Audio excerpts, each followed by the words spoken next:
मानव जीवन संघर्षपूर्ण है। जीवन में नित्य ही नए नए उतार चढ़ावों का सामना करना पड़ता है। सुख दुख, लाभ हानि, प्रसन्नता, शोक, जन्म मरण आदि द्वंद्व जीवन में आते जाते रहते हैं। लेकिन हम केवल सुख, प्रसन्नता, लाभ, सफलता की ही आकांक्षा रखते हैं। इसके विपरीत दुख, कठिनाइयां, परेशानियां, समस्याओं से हम कतराते हैं। उनसे घबराकर उनकी कल्पना भी जीवन में नहीं करना चाहते, किंतु हम में से प्रत्येक को अपनी इच्छा के विरुद्ध भी जीवन में इनका सामना करना ही पड़ता है। उस स्थिति में हम में से बहुत से रोने लगते हैं। चिंता, शोक, क्लेश, अशांति में घुल घुल कर असमय में ही जीवन नष्ट कर लेते हैं। दूसरे ऐसे भी लोग होते हैं जो इन कठिनाइयों को ही अपने विकास, उत्थान, महानता तथा प्रगति का साधन बना लेते हैं। महर्षि व्यास ने कहा है, क्षुद्रमना लोग ही दुहक के वशीभूत होकर अपना तपतेज शक्ति को नष्ट कर लेते हैं, किंतु पुरुषार्थी महामना लोग कष्टों को भी अपनी सफलता और विकास का आधार बना लेते हैं। रोना धोना, शोक करना, चिंता विषाद में खिन्न हो बैठना, हार मान लेना, कठिनाइयों दुखों का कोई समाधान नहीं है। ऐसी स्थिति में तो कठिनाइयां सुरसा की तरह जीवन को ही छिन्न भिन्न कर देती हैं। यह भी निश्चित है कि जीवन के साथ दुख और कठिनाइयां सदैव रहे हैं और रहेंगे। इनसे कभी छुटकारा नहीं पाया जाता है। छांदोग्य उपनिषदकार ने कहा है, न ही वै सशरीरस्य सतः प्रिया प्रियोर पद्धतिरस्ति, अर्थात निश्चय ही जब तक यह शरीर बना हुआ है तब तक सुख और दुख निवारण नहीं हो सकते।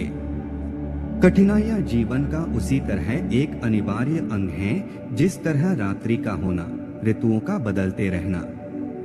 अतः आवश्यकता इस बात की है कि कठिनाइयों के रहते हुए भी आगे बढ़ा जाए।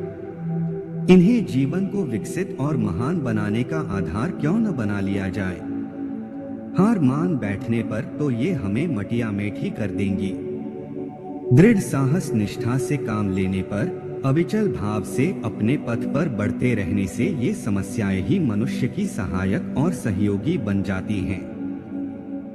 स्मरण रखिए, उन्नति एवं सफलता का मार्ग कष्ट एवं मुसीबतों के कंकड़ पत्थरों से ही बना है। प्रत्येक महान बनने वाले व्यक्ति को इसी मार्ग का अवलंबन लेना पड़ता है। जिस तरह विष को शुद्ध करके अमृत के गुण प्राप्त कर लिए जाते हैं, उसी प्रकार कठिनाइयों का भी शोधन कर इन्हें आत्मोत्थान का आधार बनाया जा सकता है।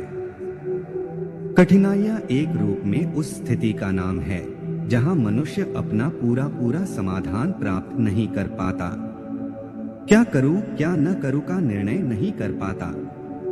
ऐसी स्थिति में एक रास्ता तो उन लोगों का है जो रो रो कर, शोक करके, चिंता विषाद में डूबकर अपना समय बिताते हैं।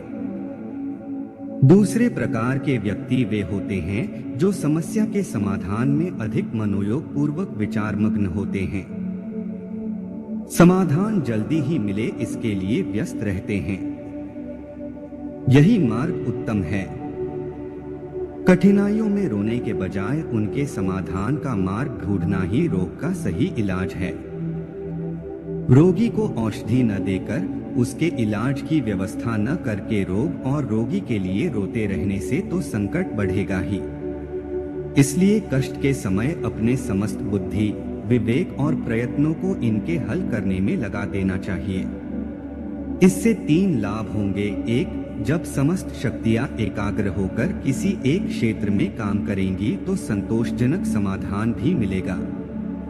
2, साथ ही शक्तियां अधिक सूक्ष्म और विकसित होंगी। 3, बुद्धि, विवेक, अनुभव बढ़ेंगे। मनुष्य के व्यस्त रहने से कठिनाइयों के प्रति शोक, चिंता एवं उद्विग्नता में डूबने के लिए कोई समय ही नहीं मिलेगा। स्वामी विवेकानंद ने लिखा है, व्यस्त मनुष्य को आंसू बहाने के लिए कोई समय नहीं रहता। कठिनाइयां एक ऐसी प्रक्रिया है जिसके अंतर्गत व्यक्ति सुदृढ़, प्रबुद्ध एवं अनुभवी बनता है। प्रारंभिक कठिनाइयां मनुष्य को बहुत ही भयंकर जान पड़ती हैं, किंतु धीरे धीरे वही व्यक्ति कठिनाइयों में पलते पलते इतना दृढ़ और परिपक्व हो जाता है कि जिन स्थितियों में वह भयभीत रहा करता था, चिंता और विषाद में डूबा रहता था, उन्हीं स्थितियों में वह बेधड़क हो जीवन पथ पर चलने लगता है। आप कठिन परिस्थितियों से घबराएं नहीं, न इनसे शोकातुर ही हो। ये तो आपके जीवन को विकसित और परिपुष्ट बनाने के लिए आती हैं।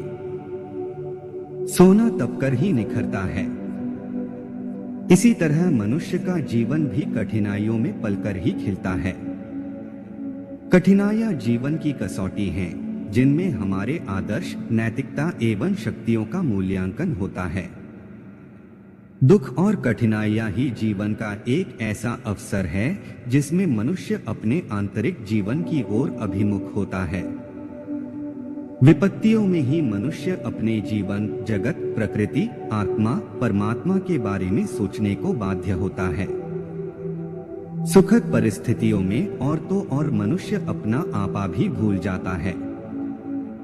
सुख की मादक मस्ती में मनुष्य के बुद्धि, विवेक, विचारशीलता, नीति एवं सदाचार तिरोहित हो जाते हैं।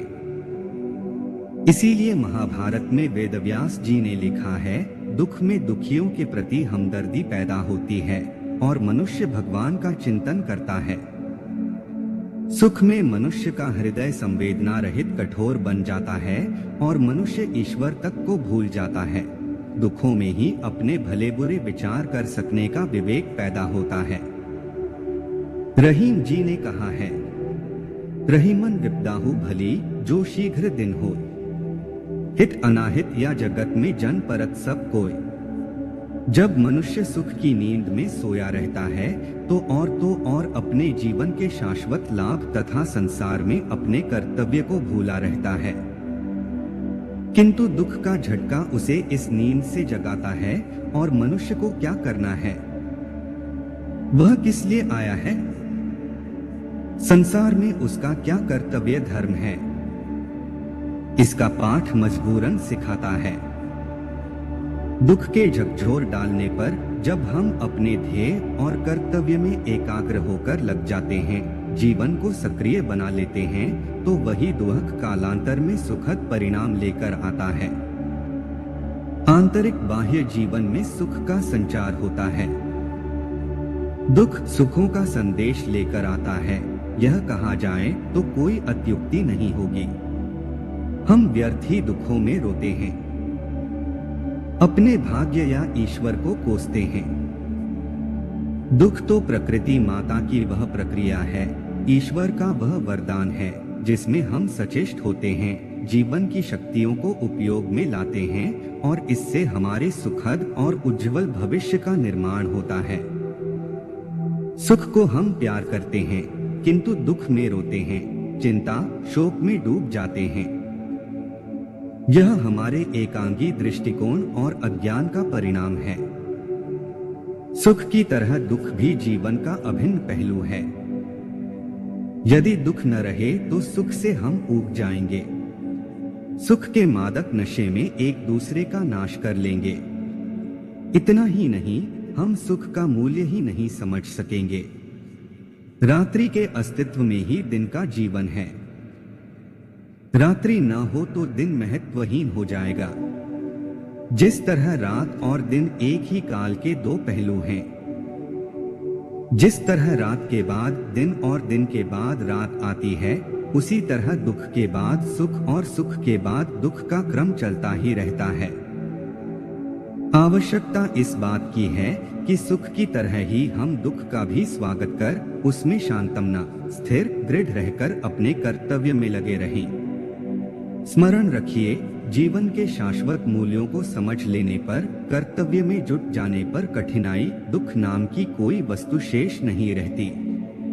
सदा से धरती पर दुख, द्वंद्व, शोक हैं और आएंगे। इनका सर्वथा निवारण नहीं हो सकता।